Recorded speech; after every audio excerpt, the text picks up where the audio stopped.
Quick update to kick things off, Jon Jones says he's not retired. He's in the UFC's testing pool, and he's training 5 days a week with that rumored White House card in mind. He kept it real about the timeline too. It isn't up to him. He'll be ready if the call comes, but it's Dana's show. Say what you want about the noise around Jones over the last couple of years. When he talks about a target and a date, he usually locks in, and the training clips start to look like a guy with purpose. The idea of a July 2026 spectacle on the South Lawn is still a big we'll see, but the fact he's conditioning his body for it now tells you motivation isn't an issue. That matters at heavyweight. The days of just showing up on talent are gone. If the event happens and they want a headliner with history, Jones has already planted his flag. Meanwhile, Paddy Pimblett is busy trying to close the gap where he knows critics point first, his striking. He's been honest that if Ilia Topuria ends up across from him, the first problem to solve is surviving and scoring on the feet before he can drag things into the place he loves. He says the timing felt off one day, looked better the week before, and that's the work. Some days you pop, some days you don't. But the message was clear. The camp is shifting extra minutes toward boxing and kick defense while keeping his smothering top game sharp. Paddy's pitch hasn't changed. If he gets on top of you, you're stuck, and shots are coming while you carry his weight. The difference now is he's trying to make the road to that position shorter and safer. If the rankings puzzle falls just right, especially with talk of Arman Tsarukyan being matched elsewhere, Paddy wants to be the guy they pick for Ilia. He knows that means being cleaner at range and tighter on entries than he's ever been. That brings us to the friction building around the champion himself. Islam Makhachev, now focused on welterweight business, fired a shot from the side, saying Ilia is avoiding a meeting with Tsarukyan. He even referenced internet chatter that Ilia would rather retire than fight Arman. That's the kind of line that catches fire, and you don't have to take it as gospel to understand the point he's making. Arman is a bad assignment for anybody. Fast feet, strong hips, efficient chain wrestling, clean boxing in the pocket, and enough gas to keep a sprint going deep. Fans arguing about deserve versus draw are arguing the sport in 2025. The machine wants the biggest names. The belt wants the best challengers. If Ilia ends up fighting a different name first, the duck talk will keep bubbling. If he signs for Arman, the whole tone flips to respect. Either way, Islam knew exactly what he was doing. He turned up the heat on the most merit-based matchup on the board. Let's jump over to middleweight, because that division just got a little clearer and a lot louder. After seeing what Nassourdine Imavov did to Caio Borralho, Robert Whittaker came out and said the quiet part out loud. He doesn't see how anyone beats Khamzat Chimaev right now. Rob isn't a hot take guy, he's measured, so when he says it, he's talking from experience about what the division is actually missing at the moment.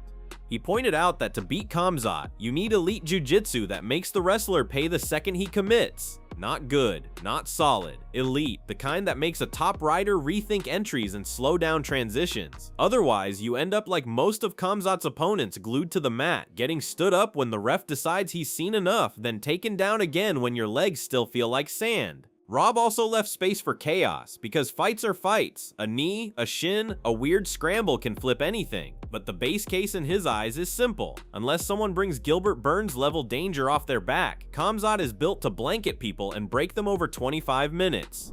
And Khamzat's camp isn't talking small either. His coach, Alan Do Nascimento, put it out there that the long-term dream is 2 belts, maybe even 3. A lot of people say it, not a lot are built to chase it. With Khamzat, the body type and skill set make the conversation real. He started at 170 and looked like a bear cutting to ant size. He's now the man at 185, where the cut looks healthier and the gas tanks look more like his natural frame. The stretch goal at 205 is the one that gets the eyebrows up. But look, if he continues running through middle weights with control time that looks like a wrestling room drill, someone is going to ask the 205 champ how he plans to deal with a relentless shot and a ride that doesn't stop to breathe. The camp says they'll take things as they come, no rush, but that they expect to be forced to change division at some point. Translation, when the phone rings with the right name and the right date, they're gonna pick it up. The only big caveat they hinted at was health cutting to welterweight the way he used to is not ideal. So if 2 or 3 belts happen, bet on it being 185 to 205 in some order, not 170 again, unless there's an exception and a perfect timeline. Before we return to Paris and the main storyline of Caio's first UFC loss, quick palate cleanser from Merab Dvalishvili. The Machine posted a skit where a buddy borrowed his BMW and left a sweet note and a little cash, saying he might have scratched the back. Merab walks around, reads the note out out loud, turns the corner, and the back end is basically folded like a lawn chair. He does the full what the what routine, and it lands because Merab doing deadpan comedy with that accent and that energy is gold. He's one of those guys who can put his head through a wall for a takedown and then go full sitcom 30 minutes later. Fans eat it up. It's a reminder that a lot of these monsters are goofballs when the lights aren't on. Now Paris. Israel Adesanya sat down and gave a clean, calm breakdown of what he saw, starting with Saint Denis getting to his spot and not letting Ruffy breathe. He pointed out that even when the choke wasn't under the chin, the squeeze was so nasty that you could see where it was going. Ruffy fought the hands, tried to stand, tried to peel. When someone like Benoit decides to sink you halfway between the fence and the center, and the crowd is pouring noise into your lungs, every second feels like you're under a blanket fresh out of the dryer. Guys fold or they pass out. That's why he's a problem in that building. Then Izzy turned to the main event.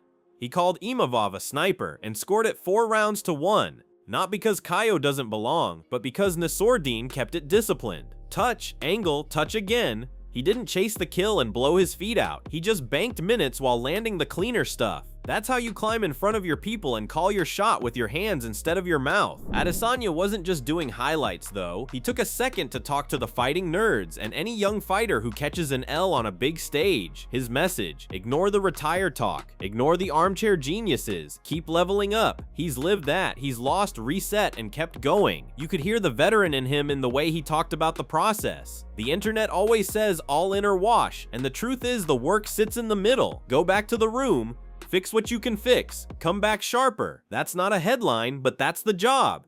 Then he did what everyone wanted him to do. He workshopped Imavov versus Khamzat.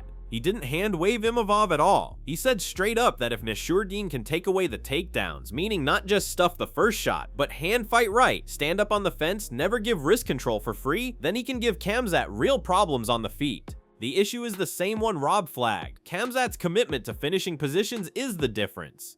He doesn't just get you down, he builds bricks on top of you until your options turn into bad ones. Izzy's angle was balanced. He sees Khamzat as the favorite because momentum is real and so is the style clash. But he doesn't think Imavov is some layup. Control the wrestling, make it long, and you have a striker's chance to steal rounds with clean shots and eyes that don't blink under pressure. From the highs of Paris to a tough goodbye, Paul Craig called time on his career. He got stopped right at the end of the first.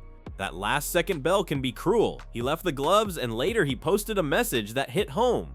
He quoted Socrates about the shame of growing old without seeing what your body can do. That line fits Paul perfectly. He was never the slickest athlete in the room. He was the guy who dared you to follow him to the mat and then made you wish you hadn't. He'll be remembered for triangles pulled out of a fire, for being the only man to hand Magomed and Kalaev a loss, for breaking Jamahal Hill's arm in a scramble and forcing people to respect positions again. He said thanks to the UFC for the chance and to the fans for riding with him. It felt like the right end for a guy who gave us chaos and heart and who built a proper career out of saying one more trap, one more time. Now let's talk Caio Borralho, because how you lose says a lot about who you are, and his response told you plenty. Less than a day after dropping the decision to Imavov, he posted in English, "Bruises still fresh," and gave full credit to Nassourdine. No excuses, he was the better man last night. He said what really stung wasn't just the scorecards, it was feeling something he hadn't felt in 10 years. That's what a long undefeated run does. It makes you forget the taste. Then he flipped it. He said defeat teaches you more than wins do, and he wants to be back before the year ends. He even joked that now more guys will accept fights with him, which is true. There's a cold business advantage to losing the zero. Phones stop going to voicemail. He wants November or December. He wants to be more active. He wants to get better. That tone, no drama, no conspiracy, is how you keep the matchmakers on your side and the fans interested in your next one. His Instagram caption went deeper, and it sounded like a guy who wrote it himself, not a team post. He said defeat can trick you into forgetting the grind that got you to the show, the days when nobody believed. It can make you think the journey was a waste, but it wasn't. He wrote that defeat shapes you more than victory, that you learn to stand by falling, and that the road is about who you become along the way, not just the line in the record. I'm coming back, boys. That's real. Nobody wants the L, but if you have to take one, you'd rather take it against a top guy over 5 rounds with clear film to study than in a weird freak moment where everything is hazy. Caio got 25 minutes he can chop up with obvious notes to fix, entry variety, stance threats to set up his shots, and earlier body work to slow a mover like Imavov. You do that. You don't need 2 weight cuts to beat yourself before the bell ever rings. The Paris card also set the table for the next middleweight title defense. Imavov has a valid claim now, and the breakdowns from Whitaker and Adesanya aligned around the same test. Can you turn Khamzat into a boxer for long enough to win 3 rounds off of him? If you can't, can you threaten him into a mistake from bottom? Few can. If you can't do either of those, that belt isn't moving. That's why some fans are already looking one step ahead. If Imavov gets the shot and Khamzat clears that, the 205 conversation is going to get louder. It's not about disrespecting contenders at 185. It's about acknowledging that when someone looks like a bad weight class matchup for the entire group, you start asking where the puzzle is. Interesting again. Looping back through the lightweight mess one more time, here's where the board stands. Ilya is the new king and wants star fights. Islam thinks he should face the scariest guy in the room, Sarakian. Paddy is angling for the opportunity and doing the work on the exact thing he'd need to survive long enough to make his grappling matter. If Sarakian takes another fight and wins, he becomes undeniable. If he loses, the path for a Pimblett title shot gets wider. That's why all 3 stories matter. Ilya's mouth keeps him in the cycle. Islam's comments keep Honor Code fans loud. Paddy's gym time gives his supporters something concrete to point to beyond a haircut and a soundbite. As for Jon Jones, don't overlook the phrasing he used about finding a new why. Heavyweight isn't a sprint, it's long weeks of not breaking. Guys at that size don't play with camp. If he's training 5 days a week now with a date 2 summers away, the body can actually adapt in a healthy way. The question will always be the same with him: who and where? If the White House card becomes real, the headline writes itself. If it doesn't, at least we know the engine is on. One last laugh before we close. The meme streets crowned 3 winners this week. Third place was a post from CryptoCrack, second went to No Longer Backup, and the top spot landed with more put. You've probably seen them if you follow the usual pages. One about corner advice that aged like milk, one about a crowd going from booze to ole in 5 seconds, and one savage split screen that fighters are definitely pretending not to have seen. Memes move the culture now. Fighters share the funny stuff too, even when they're the punchline, because engagement is the game. That's the slate. Jones is in the pool and grinding. Paddy's timing rounds are stacking up for a maybe. Islam is calling for merit. Rob thinks Khamzat is a problem nobody has solved. Khamzat's coach says the dream is bigger than one belt. Merab is breaking cars for content. Izzy gave props and gave notes like a teacher who's been there. Paul Craig bowed out with grace and a quote that fits. Caio didn't hide, he owned it, thanked the guy who beat him, and asked for a date before the holidays.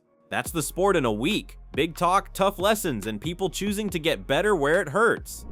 If you're still here, you're a real one. Hit the like button, and I'm reading the comments. See you in the next one.